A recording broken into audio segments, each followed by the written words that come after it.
Hello dear students, welcome to DK science take.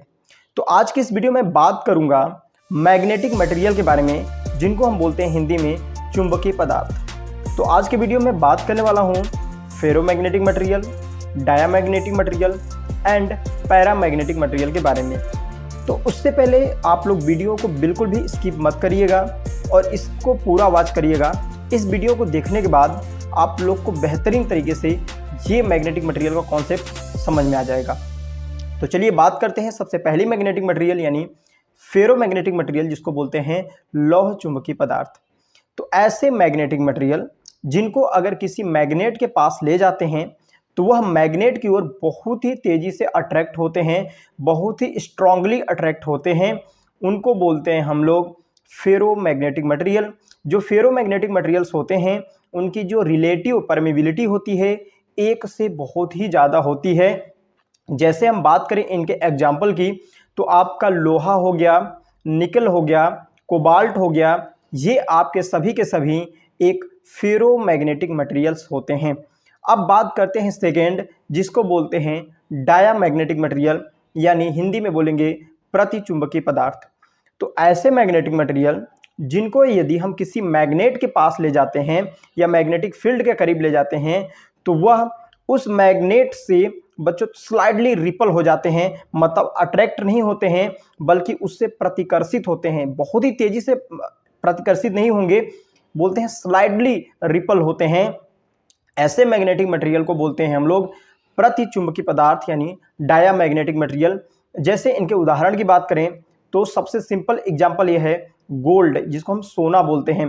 Gold की बात कर लें, हम मरकरी की बात कर लें, हम सिल्वर की यानी चांदी की बात कर लें, तो ये सब बहुत सारे ऐसे मटेरियल्स होते हैं जिनके अंदर ऐसी प्रॉपर्टीज होती है कि अगर आप उनको किसी मैग्नेट के करीब लेके जाएंगे तो वह मैग्नेट से स्लाइड रिपल हो जाएंगे, अट्रैक्ट बिल्कुल भी नहीं होंगे। तो ऐसे मैग्नेटिक मटेरियल को हम लोग बोल रहे हैं प्रतिचुंबकीय पदार्थ यानी डायामैग्नेटिक मटेरियल। आज बात करते हैं थर्ड मैग्नेटिक मटेरियल की, जिसको बोलते हैं हम लोग पैरामैग्नेटिक मटेरियल, या फिर हिंदी में बोले तो हम लोग बोलेंगे अनिचुंबकीय पदार्थ।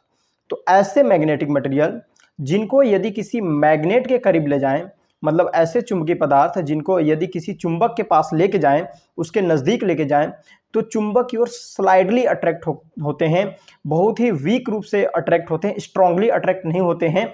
तो ऐसे मैग्नेटिक मटेरियल को बोलते हैं हम लोग पैरामैग्नेटिक मटेरियल, जिसको बोलते हैं अनिचुंबकीय पदार्थ।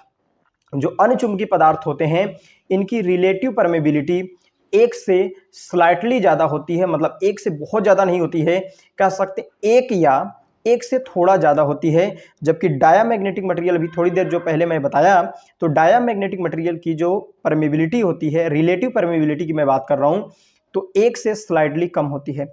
तो बेसिकली फिर से ध्यान दीजिए, जो हमारे पास फेरोमैग्नेटिक मटेरियल्स होते हैं उनकी रिलेटिव परमेबिलिटी एक से बहुत ज़्यादा होती है, 1000 तक हो सकती है।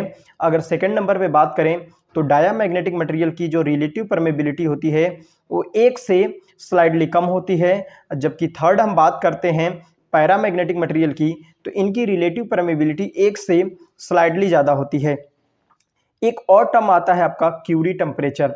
देखिए, अगर हमारे पास कोई फेरोमैग्नेटिक मटेरियल है, जैसे लोहा है, निकल है, कोबाल्ट है, अगर इसको हम लोग एक सर्टेन टेम्परेचर तक गर्म करें, यानी अगर एक ऐसा टेम्परेचर जिस पे इन मटेरियल्स को अगर हम लोग हीट करते हैं और वो मटेरियल्स पैरामैग्नेटिक मटेरियल की तरह एक्ट करने लगें, उसी टेम्परेचर को हम लोग बोलते हैं क्यूरी टेम्परेचर यानी क्यूरी